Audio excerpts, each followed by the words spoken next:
राधे राधे भक्तों, हमारे चैनल भक्ति विद गीतिका में आपका स्वागत है। भक्तों, आज की इस वीडियो में हम आपके लिए रामदास की कहानी लाए हैं, तो वीडियो को बड़े ध्यानपूर्वक सुनिए। श्री द्वारकापुरी के समीप ही डाकोर नाम का एक गांव था। वहां श्री रामदास जी नाम के भक्त रहते थे। वे प्रति एकादशी को द्वारका जाकर श्री रणछोड़ दास जी के मंदिर में जागरण कीर्तन किया करते थे। जब इनका शरीर वृद्ध हो गया तब भगवान ने आज्ञा दी कि अब एकादशी की रात का जागरण घर पर ही कर लिया करो, पर इन्होंने ठाकुर जी की यह बात नहीं मानी।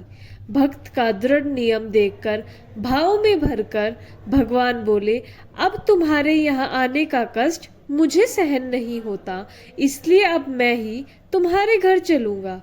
अगली एकादशी को गाड़ी ले आना और उसे मंदिर के पीछे खिड़की की ओर खड़ा कर देना। मैं खिड़की खोल दूंगा, तुम मुझे गोद में भरकर उठा ले जाना और गाड़ी में पधार कर शीघ्र ही चल देना। भक्त रामदास जी ने वैसा ही किया। जागरण करने के लिए गाड़ी पर चढ़कर आए। सभी लोगों ने समझा कि भक्त जी अब वृद्ध हो गए हैं, अतः गाड़ी पर चढ़कर आए हैं। एकादशी की रात को जागरण हुआ। द्वादशी की आधी रात को वे खिड़की के मार्ग से मंदिर में गए। श्री ठाकुर जी के श्री विग्रह पर से सभी आभूषण उतारकर वही मंदिर में रख दिए। इनको तो भगवान से सच्चा प्रेम था, आभूषणों से क्या प्रयोजन। श्री रणछोड़दास जी को गाड़ी में पधार कर चल दिए। प्रातःकाल जब पुजारियों ने देखा तो मंदिर सूना उजड़ा पड़ा था। लोग समझ गए कि श्री रामदास जी गाड़ी लाए थे, वही ले गए। पुजारियों ने पीछा किया। उन्हें आते देखकर श्री रामदास जी ने कहा कि अब कौन उपाय करना चाहिए। भगवान ने कहा, मुझे बावली में पधार दो। भक्त ने ऐसा ही किया और सुखपूर्वक गाड़ी हाँक दी। पुजारियों ने रामदास जी को पकड़ा और खूब मार लगाई। इनके शरीर में बहुत घाव हो गए। भक्त जी को मार पीट कर पुजारी लोगों ने गाड़ी में तथा गाड़ी के चारों ओर भगवान को ढूंढने लगे, पर वे कहीं नहीं मिल पाए। तब सब पछताकर बोले कि इस भक्त को हमने बेकार ही मारा। इसी बीच उनमें से एक बोल उठा, मैंने इस रामदास को इस ओर से आते देखा है, इस ओर यह गया था, चलो वहां देखते हैं। सभी लोगों ने जाकर बावली में देखा तो भगवान मिल गए। उनका जल खून से लाल हो गया था। भगवान ने कहा, तुम लोगों ने जो मेरे भक्तों को मारा है, ये उस चोट को मैंने अपने शरीर पर लिया है, इसी से मेरे शरीर से खून बह रहा है और मैं तुम लोगों के साथ कदापि नहीं जाऊंगा।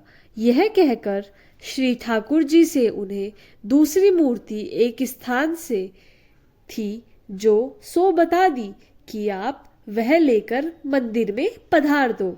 अपनी जीविका के लिए इस मूर्ति के बराबर सोना ले लो और वापस चले जाओ। पुजारी लोभवश राजी हो गए और बोले, तोल दीजिए। रामदास जी के घर पर आकर भगवान ने कहा, रामदास तराजू बांधकर तोल दो। रामदास जी की पत्नी की कान में से एक सोने की बाली थी, उसी में उन्होंने भगवान को तोल दिया और पुजारियों को दे दिया। पुजारी अत्यंत लज्जित होकर अपने घर को चल दिए। श्री रणछोड़दास जी रामदास जी के घर में ही विराजे। इस प्रसंग में भक्ति का प्रकट प्रताप कहा गया है। भक्त के शरीर पर पड़ी चोट प्रभु ने अपने ऊपर ले ली और तब उनका आयुध शत नाम हुआ। भगवान ने भक्त से अपनी एक रूपता दिखाने के लिए ही चोट सही, अन्यथा उन्हें भला कौन मार सकता है। भगवान को ही डाकू की तरह लूट लाने से उस गांव का नाम डाकोर हुआ। भक्त रामदास के वंशज स्वयं को भगवान के डाकू कहलाने में अपना गौरव मानते थे। आज भी श्री रणछोड़ दास भगवान को पट्टी बांधी जाती है। धन्य है भक्त श्री रामदास जी। भक्तों, वीडियो अच्छा लगे तो लाइक करें और ऐसी ही कहानियाँ सुनने के लिए चैनल को सब्सक्राइब करें। आप सभी को राधे राधे। कमेंट में राधे राधे अवश्य लिखिए। राधे राधे।